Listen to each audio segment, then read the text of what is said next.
Muito bom dia a todos. Eu começava por agradecer à professora Maria Helena Monteiro pelo convite para estar aqui presente, convite e incentivo. Como sabe, não tive o tempo que gostaria para preparar a minha apresentação, mas ante o seu entusiasmo não podia de forma nenhuma declinar esse convite, ainda por cima com a estima que todos nós aqui na sala lhe temos. Muito obrigado. Doutora Filipa Fisch, também os meus cumprimentos, e aos colegas das outras ARS, é um gosto e um orgulho estar aqui convosco, e a todas as pessoas na assistência, permitam-me uma deferência especial ali com o senhor enfermeiro-diretor do Centro Hospitalar do Tâmega e Sousa, meu caro amigo José Ribeiro, e também ali o Dr. Paulo Nunes de Abreu, que já há muitos anos conheço e com quem muito temos trabalhado.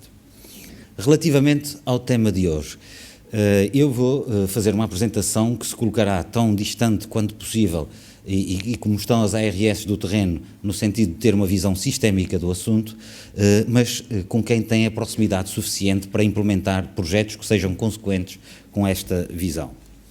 Eu começaria por colocar a pergunta de porquê inovar. Uma das questões que me assolou a mente quando pensei em quais é que seriam os desafios à inovação é o porquê do inovar. Nós muitas vezes na saúde e sobretudo nas tecnologias de informação colocamos a questão ao contrário, olhamos para a função da informação e depois vemos o que é que vamos fazer com ela, em vez de olharmos para aquela que é a nossa realidade, quais são os nossos problemas e depois disso encontrar as soluções consequentes com as mesmas. Isto é, o cliente é que especifica a análise funcional e depois vem a informática trazer as suas soluções. Este exemplo aqui é típico de um caso em que nós vamos obter ganhos. E porquê? Porquê é que devemos fazer esta pergunta? Porque inovar custa tempo, custa recursos, nós corremos o risco de fracassar, existe um esforço na gestão da mudança e a rentabilidade que se espera-se no longo ou no médio prazo. E porquê? Nós estamos dispostos a empenhar todo este esforço porque estamos à espera de criar valor. E criar valor não é uma frase etérea, não é uma realidade etérea. Criar valor significa ter um resultado concreto. É no início de um processo termos determinados inputs e no final termos outros outputs. Nós vamos criar valor quando temos outputs que sobrelevam relativamente aos inputs iniciais, ou temos os mesmos, ou temos menos para o mesmo valor, ou então temos mais valor com menos inputs. E isto significa termos uma relação custo-efetiva que beneficie o sistema. E por isso eu considero que o principal desafio é mesmo identificar os desafios para prescrutar as oportunidades. Isto é, quando nós lançamos projetos, a miúdo são-nos apresentados, quer pelos serviços, quer pelos providers, públicos ou privados, projetos e ideias interessantíssimas, mas que nós temos alguma dificuldade em selecionar para saber que esforço é que vamos reservar para aqueles projetos em concreto. Porque, em boa verdade, os desafios que nós temos para responder no dia-a-dia são os desafios da saúde. Nós temos o problema do envelhecimento, temos o problema do aumento das doenças crónicas, dos custos com a inovação, do acesso, da iliteracia, da expectativa dos cidadãos, da proteção de dados. E tudo isto coloca em risco um conjunto de 4 valores que são essenciais para nós e para o nosso sistema de saúde. A sustentabilidade, isto é, como é que nós vamos a custos sustentáveis garantir acesso aos cuidados de saúde, acesso esse universal, de uma forma gratuita como nós concebemos no momento civilizacional em que vivemos e com a qualidade que é devida às pessoas. E para isso precisamos de respostas para aqueles outros problemas que ali à frente determinam ou perigam esses princípios. E é neste caso que nós temos que ter algum cuidado e perceber o que é a pseudo-inovação. É que a pseudo-inovação é quase igual à inovação, se virem bem. A única diferença é que não cria valor.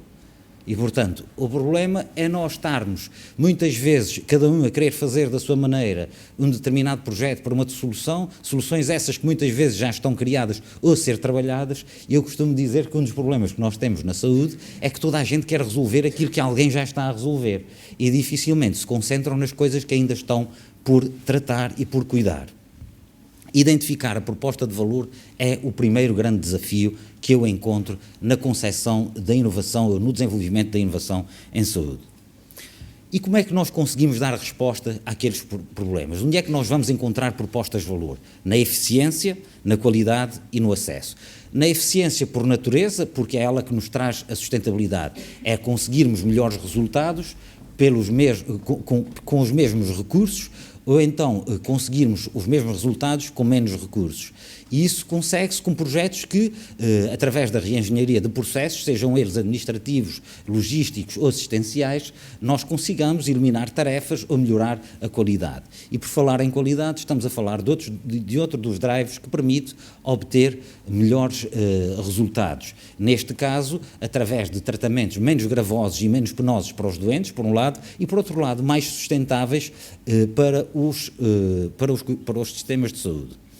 Por fim, o acesso. O acesso é essencialmente aquilo que nós estamos aqui a cuidar de fazer. Quando nós falamos em organizar sistemas de saúde, falamos essencialmente de isolar o risco de cada indivíduo, de adoecer, sem saber quando vai adoecer, quanto vai custar os seus cuidados e durante quanto tempo vai estar doente, isolar o indivíduo desse risco individual e socializá-lo numa carteira de risco que é de todos nós. E com isso promovemos um acesso. Ou seja, nós organizamos sistemas de saúde para garantir acesso às pessoas e só quando tivermos a garantir esse acesso é que estamos a cumprir a nossa função. Não só, mas também. No caso concreto, o que é que a ARS Norte tem estado a fazer nestas 3 dimensões? De uma forma muito sumária e porque, quando falei com a professora Maria Helena Monteiro, ela falou-nos dos projetos do Norte e eu não quis deixar de lhe fazer a vontade e trazer alguns. Por exemplo, no domínio da eficiência, nós temos vindo a internalizar análises clínicas. E porquê? Porque a internalização da análise, antes de mais, como é que funciona? Nós temos o médico de família que faz uma requisição, a colheita é feita pelos TSDTs, pelos técnicos superiores de diagnóstico e terapêutica dos hospitais, que vão colher as amostras biológicas e disponibilizam depois no S-clínico para o próprio médico de família. Isso sem que o doente tenha que, depois de sair do médico de família, ir a um determinado local fazer a colheita, depois disso buscar o resultado e depois disso entregar. Porque é que nós, entregar no seu centro de saúde? Porque é que nós fizemos isso assim? Porque essa era a única vantagem competitiva que nós teríamos relativamente aos parceiros privados que fazem e com quem temos convenções sem qualquer tipo de prurido, mas simplesmente procurando acrescentar valor para o doente e oferecer um resultado com mais qualidade. A única vantagem que nós tínhamos era, de facto, a pessoa sair dali onde teve a consulta e ao lado obter o resultado sem que tenha que fazer para isso qualquer outro esforço. Temos neste momento os números que estão ali apresentados. Em 2018 tínhamos 14 mil análises, neste ano vamos já com 49 mil à data em que nos encontramos. Temos instalado em Barcelos, em Guimarães, Gondomar, com os respectivos hospitais e estamos agora a avançar para o Val de Sousa Norte, aliás com a referência do Hospital do Tâmega e Sousa. Está aqui o seu enfermeiro diretor, a quem novamente faço referência. Mas podíamos falar da internalização destas análises clínicas, mas temos outros projetos que garantem, através da reengenharia de processos, mais eficiência, como por exemplo o envio de SMS. Diariamente enviamos 20 mil SMS a advertir e a avisar os doentes de que têm consulta nesse dia. O impacto que isso tem na otimização das listas para consultas é brutal e na melhoria do acesso, consequentemente, porque com os mesmos profissionais e com a agenda otimizada conseguimos melhores resultados. Ou então, por exemplo, nas radiologias, que também internalizamos em 19 salas da nossa região.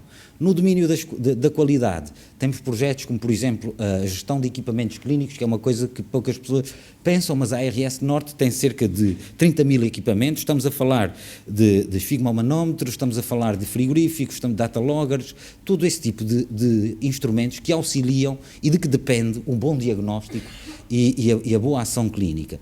E que tem um impacto na qualidade dos cuidados, porque carecem de estar bem calibrados, como por outro lado, tem impacto nos custos, porque a sua manutenção preventiva, através de um sistema de informação que cria alertas, que nos dê os dados sobre toda a informação da vida do equipamento, é essencial para uma gestão mais eficiente, por um lado, e que produza um resultado de maior qualidade.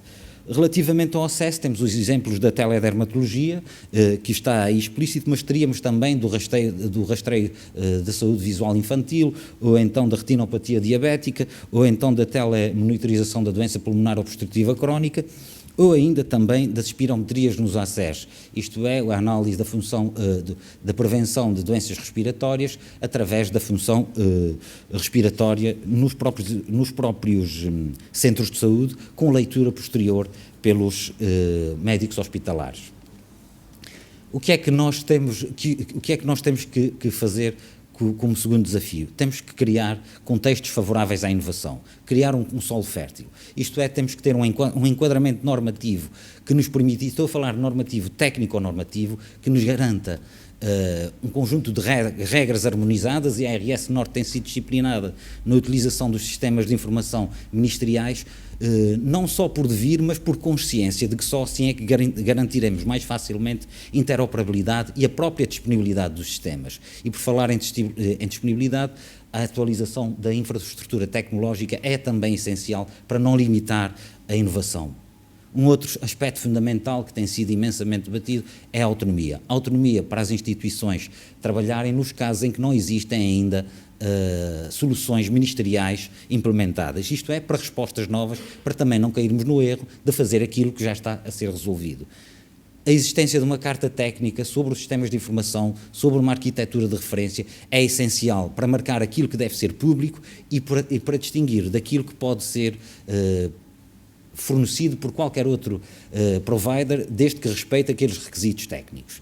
E este é, de facto, o segundo desafio. A visão da ARS Norte tem sido essa, tem sido a de criar uma infraestrutura tecnológica tão robusta quanto possível, de modo a que sejamos um parceiro privilegiado da inovação do Ministério da Saúde. E nos espaços em que ainda não estão regulados, nas soluções que ainda não existem, sermos nós e não